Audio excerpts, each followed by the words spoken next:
Seeking times we show on sir 90 plus we make it clear.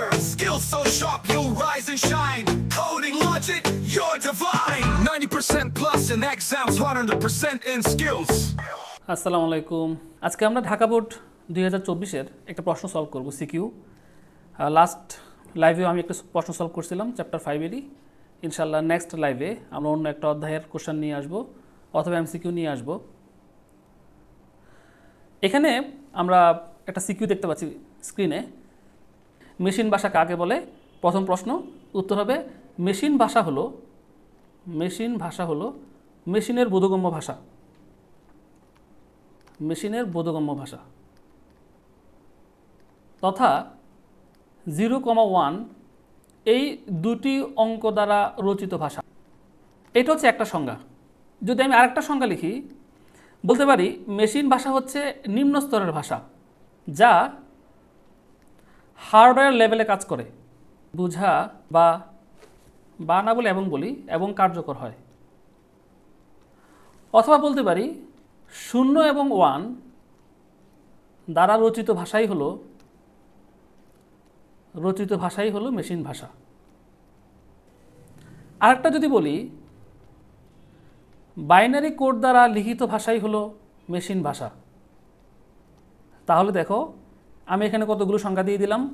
যেই সংজ্ঞাটা তোমার ভালো লাগে তুমি সেই সংজ্ঞাটাই ব্যবহার করতে পারো। তবে 1 নম্বর সংজ্ঞাটাতে অনেক কিছু একসাথে বলা আছে, এটা যদি তুমি ব্যবহার করো সেই ক্ষেত্রে তোমার জন্য ভালো হবে। এটা আমি 3 স্টার দিয়ে রাখলাম। বাকি যে কোনো তুমি সংজ্ঞা ইউজ করতে পারো, বাট প্রথমটাতে সব কিছু আছে। আমরা এখন পরের প্রশ্নে যাচ্ছি। পরের প্রশ্নে বলা হচ্ছে যে সি একটি কেস সেন্সিটিভ ভাষা। এটা প্রায় পরীক্ষায় আসে, ইম্পর্টেন্ট একটা প্রশ্ন যে সি একটি কেস সেন্সিটিভ ভাষা ব্যাখ্যা করো। এখানে আমরা ব্যাখ্যা করার শুরুতেই বলে ফেলবো যে কেস সেন্সিটিভ বলতে কী বোঝানো হয়েছে। এখানে কেস বলতে বোঝানো হয়েছে দুইটা কেস। একটা হচ্ছে আপার কেস, আমরা যেটাকে বড় হাতের বর্ণ বলি, আর একটা হচ্ছে লোয়ার কেস। আমি আলোচনা করে দিচ্ছি, তোমরা তোমাদের মতো করে লিখে নিও। আপার কেস মানে হচ্ছে যেসব বর্ণগুলো বড় হাতের বলি আমরা ইংরেজি, সেগুলো হচ্ছে আপার কেস, আর লোয়ার কেস হচ্ছে ছোট হাতের এ থেকে ছোট হাতের জেড। সি ভাষায় এই বড় হাতের বর্ণ এবং ছোট হাতের বর্ণের মধ্যে একটা বিশাল পার্থক্য আছে। তার মধ্যে আমরা যদি উদাহরণ দিয়ে যদি বলি, যে ধরো আমি বললাম আইএনটি, আমি উদাহরণ দিয়ে বলতেছি, আমি কয়েক সেট আলাপ করব। প্রথম হচ্ছে উদাহরণ দিয়ে যদি আমি বলি, তুমিও তোমার উত্তরের মধ্যে উদাহরণ একটা পার্ট রাখতে পারো যে আইএনটি NUMBER আইএনটি নাম্বার। আর যদি বলি আইএনটি নাম্বার, আমি আবার একটু বলি, যেহেতু চ্যাপ্টার 5-এর আনসারগুলো হয় একদম চাকা, ঠিক আছে? যদি তুমি চাকা ঠিকঠাক লিখো তুমি একদম ম্যাথের মতো তুমি কি বলে মার্কস পাবা। সেক্ষেত্রে যদি মানে ফালতু কথা না বলে একদম এক্সাক্ট পয়েন্টে যদি তুমি আনসার করতে পারো তাহলে তুমি সহজে নাম্বার পেয়ে যাবা।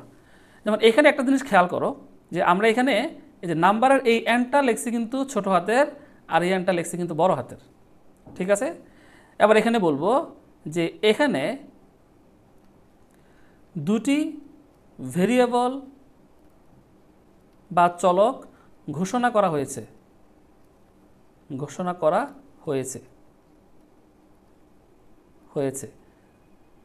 একটিতে n এবং অন্যটিতে n ব্যবহার হয়েছে বা ব্যবহৃত হয়েছে বা ব্যবহার করেছি। দুটি চলকই নাম্বার হলেও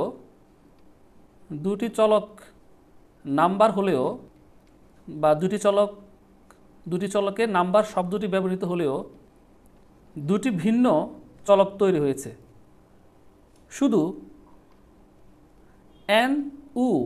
n এর কেসের ভিন্নতার কারণে। তাহলে আমরা একটা জিনিস এখান থেকে পাইলাম যে যদি দুইটাই n বাট কেসের কারণে একদম দুটো ডিফারেন্ট হয়েছে। যদি আমরা প্রয়োগের কথা বলি বা কি বলি সেটাকে, যদি প্রয়োগের কথা বলি, প্রয়োগ একটা উদাহরণ দিলাম, আর একটা বলতেছি প্রয়োগে দেখো ফাংশনের নাম কিওয়ার্ড, আমরা যেটা জানি যে এসবের নামে সবসময় ছোট হাতের বর্ণ ব্যবহৃত হয়। এসবের নামে বর্ণ পরিবর্তন করে ব্যবহার করা যায়। কিন্তু বর্ণ পরিবর্তন না করে, আসলে এখানে বর্ণ বলতে বোঝাচ্ছে হচ্ছে কেস, হ্যাঁ, কিন্তু কেস পরিবর্তন, এখানে বর্ণ বলতে আমরা কেস বুঝাইছি, কেস লিখে দিও। কেস পরিবর্তন না করে ব্যবহার করা যায় না, ব্যবহার করা যায় না। যেমন যদি আমরা বলি অটো, আমরা সবচেয়ে বেশি ইউজ করি যে কিওয়ার্ডটা, সেটা হচ্ছে আইএনটি। এসব চলকের নামে ব্যবহার করা অবৈধ, কিন্তু এ যদি বড় হাতের দিয়ে দিই আর আইএনটি টিটা যদি বড় হাতের দিয়ে দিই, এই দুইটা এখন বৈধ হয়ে যাবে। তাহলে এখানেও আমরা একটা জিনিস দেখলাম, সেটা হচ্ছে কেস ফ্যাক্ট করে। তাহলে এই যে দুইটা উদাহরণ দিলাম, একটা দিলাম প্রয়োগ দিয়ে আর একটা উদাহরণ দিয়ে, এরকম দুইটা কথা তুমি যদি বলে দিতে পারো তাহলে তুমি দুই শিওর। আমরা এখানে অনেক কথা বাড়াই বলছি তোমাদের বোঝার সুবিধার্থে, বাট তুমি আরও সহজে আরও কম কথায় উত্তর দিতে পারো। এখন আসো পরের প্রশ্নে যাই। এইখানে একটা উদ্দীপক দেয়া আছে, উদ্দীপকে কতগুলো সংখ্যা দেয়া আছে আর প্রত্যেকটার বর্গ করে যোগফল বের করতে বলছে। আমরা শুরুতে দেখতে পাচ্ছি এখানে আছে 9 স্কোয়ার, তাহলে আমার ধারাটা 9 দিয়ে শুরু হলো, এবং শেষে দেখতেছি হচ্ছে 90, তাহলে আমার ধারাটা 90 দিয়ে শেষ হবে। এবং আমরা যদি দেখি যে প্রতি পদের অন্তর, আরেকটা জিনিস সেখানে খেয়াল করতেই হবে তোমাকে, সেটা হচ্ছে যে এখানে যে প্রথম যেই পদের পাওয়ার 2, এই 2 এবং লাস্ট পর্যন্ত 90-র উপরে 2, এইরকম ধারার মধ্যে যে জিনিসগুলো ফিক্সড, আমরা এগুলো নিয়ে চিন্তাই করব না, তাহলে চিন্তা করব কি নিয়ে, যেটা চেঞ্জ হচ্ছে। তাহলে এখানে 9-এর পরে 12, এই 9-এর সাথে যদি আমি 3 যোগ করি তাহলে 12 হচ্ছে, 12-র সাথে যদি আমি 3 যোগ করি তাহলে 15 হচ্ছে। তাহলে বোঝা গেল প্রত্যেকটা পদের অন্তর 3 এবং 3 করে বাড়তেছে। সেক্ষেত্রে আমাদের কাজটা শুরু হবে 9 থেকে। আমার প্রথম পদ হচ্ছে 9 এবং শেষ পদ হচ্ছে আমার 90, প্রতি পদের বৃদ্ধি হচ্ছে আমার 3 করে। তারপরে আসি, এখান থেকে আর কি দেখার বিষয় আছে, যেহেতু যোগ করতে বলছে, এবং প্রথমেই আমরা যদি সাধারণ দৃষ্টিতে খেয়াল করি যে মনে হবে যেন যে 9-এর সাথে 12 আমরা যোগ করব, কিন্তু আসলে 9-এর সাথে 12 যোগ করব ঠিকই, কিন্তু 9 এবং 12 একসাথে আসবে না, প্রথম 9 আসবে। এখন আমি কথা হচ্ছে 9কে আমি কার সাথে যোগ করব, তাই 9কে যোগ করার জন্য যোগফল ইংরেজি যেহেতু সাম, আমরা সাম নামক একটা চলক তৈরি করব আর শুরুতেই ওর মধ্যে আমরা 0 রেখে দিব। এখন প্রশ্ন হচ্ছে আমি এটা কিভাবে বুঝবো? সহজে বুঝে নাও। আমি যদি তোমাকে বলি যে তুমি 9 যোগ করো, এখন তুমি আমাকে প্রশ্ন করবে যে আমি কার সাথে যোগ করব। আমি বললাম যে আমি জানি না, তুমি যোগ করো, তোমাকে যোগ করতে হবে। সেক্ষেত্রে তুমি আবার বলবে যে আমি কার সাথে যোগ করব। আমি একটু হিন্ট দিয়ে তোমাকে বললাম তুমি এমন একটা সংখ্যার সাথে 9কে যোগ করো যার সাথে যোগ করলে মানের কোনো পরিবর্তন হবে না। সেক্ষেত্রে তুমি 9কে যোগ করবে শূন্যের সাথে। তাহলে আমরা যোগফল রাখার জন্য যে সাম নামক চলকটা তৈরি করব, সেই চলকের মধ্যেই আমি 0 রেখে দিব। কেন 0 রাখবো? যাতে আমি প্রথম সংখ্যাটাকে 0-এর সাথে যোগ করতে পারি। তাহলে চলো আমরা একটা অ্যালগরিদম লিখি। আর অ্যালগরিদমের যতগুলো কথা আমি বলবো, এই সবগুলো কথাই আমি ইনশাআল্লাহ সি প্রোগ্রামে ভালো করে বুঝিয়ে দিব। অ্যালগরিদম লিখতে হয় ধাপে ধাপে। এখানে আরেকটা কথা বলিনি যে মুসলিম গণিতবিদ আল খোয়ারিজমি, উনি প্রথম অ্যালগরিদম শব্দটা ব্যবহার করছে। এটা একটা বইয়ের ইনফ্যাক্টটা হচ্ছে যে মুসলিম গণিতবিদ আল খোয়ারিজমির নাম আল থেকে অ্যালগরিদম শব্দটা আসছে। এই দুইটা একটু দেখে নিও বা মনে রাখো বা খাতায় একটু লিখে নাও, এটা পরীক্ষায় আসে যে অ্যালগরিদম শব্দটি উৎপত্তি কোন জায়গা থেকে। এখন আসো, তাহলে শুরু হচ্ছে আমার 9 থেকে। তো প্রত্যেকটা অ্যালগরিদম বা প্রত্যেকটা কাজ আমাদেরকে লিখতে হয় মূলত শুরুর মাধ্যমে। তাহলে আমি লিখতেছি ধাপ 1। ধাপ 1-এ আমার কাজ হবে যে প্রোগ্রামটাকে চালু করা। এই প্রোগ্রামটাকে চালু করা মানেই হচ্ছে শুরু। তারপর আসো ধাপ 2। শুরু করার পরেই আমি যোগ করব কার সাথে? 0-এর সাথে। 0 কোথায় রাখা আছে? সামে। তাহলে আমি শুরু থেকেই 0কে অ্যাসাইন করব সামে। এটা আমার প্রথম কাজ। যদি আমি 0কে সামে অ্যাসাইন না করি, সেক্ষেত্রে ধাপ 3-এ আমি আমার প্রথম যে সংখ্যাটা আছে ধারার বা প্রথম যে পদটা আছে সেই পদটা লিখে নিচ্ছি। তবে সেই পদটাকে আমি অ্যাসাইন করব আইতে, i = 9। এখানে তুমি i এর পরিবর্তে অন্য যে কোনো চলক ব্যবহার করতে পারো। তারপর আসি, আমার যেরকম ন্যাচারাল ইন্টেলিজেন্সি আছে, প্রাকৃতিক বুদ্ধিমত্তা আল্লাহ আমাকে দিয়ে দিচ্ছে, এরকম মেশিনের নাই। সেক্ষেত্রে আমার যে শর্ত ছিল যে 90 পর্যন্ত গুনতে হবে, মেশিন কিন্তু সেটা গুনবে। এবং সে যখন 9 বলবে, 9 বলেই সে দেখবে যে তার বলা সংখ্যা 9টা কি 90 থেকে বড় কিনা। সেক্ষেত্রে আমরা যদি বলি ধাপ 4-এ যে আই এর বর্তমান যে মান আছে 9, এই আই এর মান যদি লেস দেন ইকুয়াল 90 হয়, আই এর মান যদি 90 এর সমান বা তার ছোট হয়, তাহলে ধাপ 5-এ যাও।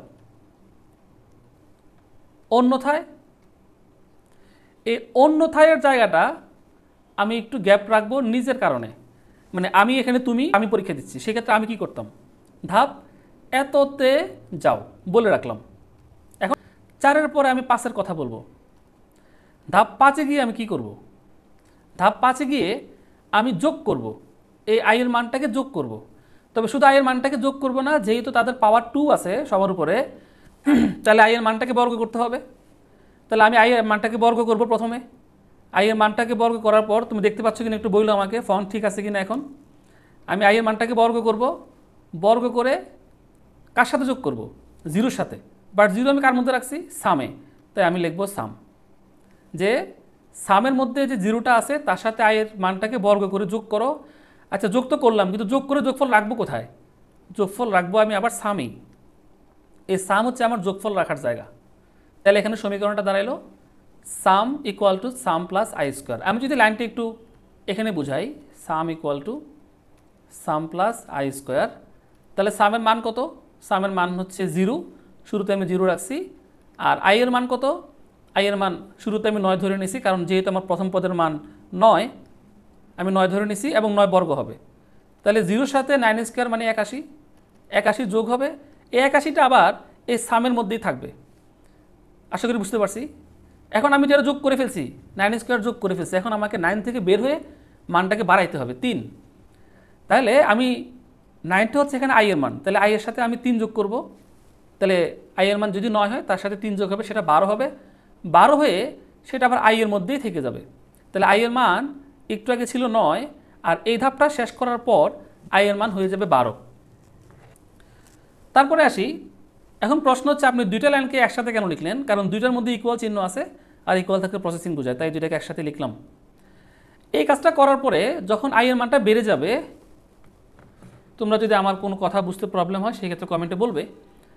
যখন আই এর মানটা বেড়ে যাবে, বেড়ে যখন 12 হয়ে যাবে, ওই যে মেশিন, তার তো আর সেই বুদ্ধিমত্তা নাই আমাদের মতো, তখন সে আবার ফেরত যাবে কোথায়, 4 নাম্বার ধাপে গিয়ে দেখবে তার যে মানটা এখন 12 হয়েছে সেটা কি 90-এর সমান বা ছোটো কিনা। বেসিক্যালি এই ফ্লোচার্টগুলো একটা ফ্লোচার্ট পড়ে বোঝা খুব কঠিন, বা একটা ক্লাস করে বোঝা কঠিন, এগুলো প্র্যাকটিসের বিষয়। দেখা হবে ইনশাল্লাহ কোনো অনলাইন বা অফলাইন ক্লাসে, অথবা রেকর্ডেড কোনো কোর্সে যদি কিনে নাও তাহলে সেক্ষেত্রে দেখা হবে। আর যারা আমরা ক্লাস এতদিন করেছো এবং লাইভ দেখতেছো তাদের জন্য ব্যাপারটা খুবই সহজ হওয়ার কথা। তাহলে আমরা আই এর মানটা বাড়ার পরে আবার কোথায় চলে যাব, ধাপ 4-এ। তাই লিখে দিতে হবে এবং ধাপ 4-এ যাও, এবং পুনরায়, কারণ সে একবার 4 থেকে আসছে তো আবার 4-এ যেতে বলতেছি, তাহলে পুনরায় ধাপ 4-এ যাও। এখন আসি, যদি 4 ধাপ না মানে, যদি 4 ধাপ না মানে সেক্ষেত্রে সে কোথায় যাবে, তাকে কিন্তু এটা বলি নাই। আসি ধাপ 6। এরকম করে যদি বারবার 4-এ যায়, শর্ত মানে নিচে এসে বর্গ করে যোগ করে বাড়ায় আবার 4-এ যায়, সেক্ষেত্রে তো বারবার যখন আসবে তার সবগুলো সংখ্যা যোগ হয়ে যাবে। তো 6-এ গিয়ে কী করবে, সে 6-এ গিয়ে সে যোগফলটা ছাপাই দেবে। তাইলে ছাপাও সাম, ছাপাও সাম। আর এখন প্রশ্ন হচ্ছে, এই শর্ত যদি না মানে তাহলে সে কী করবে। এই শর্ত মানলে তো সে আই এর মানটাকে বর্গ করবে, সাম করবে, বাট এই শর্ত না মানলে কিন্তু সে সামের মান ছাপাই দেবে। তাহলে যদি আই লেস দেন ইকুয়াল 90 হয় তাহলে ধাপ 5-এ যাবে, আর না হলে ধাপ কোথায় যাবে, 6-এ। এই অংশটুকু আমরা, যেহেতু আমরা অ্যালগরিদম মুখস্থ করবো না, এটুকু আমরা ফাঁকা রাখবো, পরবর্তীতে বসাই দিব। ছাপাও সাম, ধাপ 7। ধাপ 7-এ গিয়ে এই ছিল আমার অ্যালগরিদম, যেটা বেসিকলি এই ধারাটার ছাপানোর প্ল্যান। এই অ্যালগরিদমটা ধাপে ধাপে লিখতে হয়। তারপরে আসি পরের প্রশ্নে, বলা হচ্ছে উদ্দীপকের ধারাটির যোগফল প্রদর্শনের জন্য সি ভাষায় একটি প্রোগ্রাম লিখো। তো ধারাটির যোগফল প্রদর্শন যেহেতু করতে হবে, এই প্রদর্শনের জন্য আমাদের একটা ফাংশন ইউজ করতে হবে যার নাম হচ্ছে প্রিন্টএফ। এই প্রিন্টএফ ফাংশন ইউজ করার জন্য তার একটা হেডার ফাইল ইউজ করতে হবে, নাম হচ্ছে stdio.h। তাহলে #include stdio.h। আর যদি আমি স্ক্রিনকে হোল্ড করার জন্য কোণীয় ব্যবহার করি সেক্ষেত্রে আমাকে ইউজ করতে হবে, মানে গেট সিএচ ইউজ করি সেক্ষেত্রে আমাকে কোণীয় ব্যবহার করতে হবে, হ্যাশ ইনক্লুড কোণীয় ডট এইচ। যেহেতু এখানে পাওয়ার বর্গ আছে, পাওয়ার আছে, তাহলে পাওয়ারের কাজ যদি করি আমি, আমার আরেকটা হেডার ফাইল লাগবে, সেটা হচ্ছে ম্যাথ ডট এইচ। এই তিনটে হেডার ফাইল আমাকে ইউজ করতে হবে। তারপরে আসি, মেইন ফাংশন শুরু করতে হবে। মেইন ফাংশন ছাড়া সি প্রোগ্রাম কাজ করে না, তাই মেইনের মধ্যে আমি আমার যাবতীয় কাজ করে ফেলবো। সবগুলো সংখ্যা যেহেতু পূর্ণ সংখ্যা, তাহলে আইএনটি ডাটা টাইপ দিয়ে আমি দুইটা চলক তৈরি করব, দুইটা আপাতত আই এবং সাম। শুরুতেই সামের মানটা আমি 0 ধরে নিব।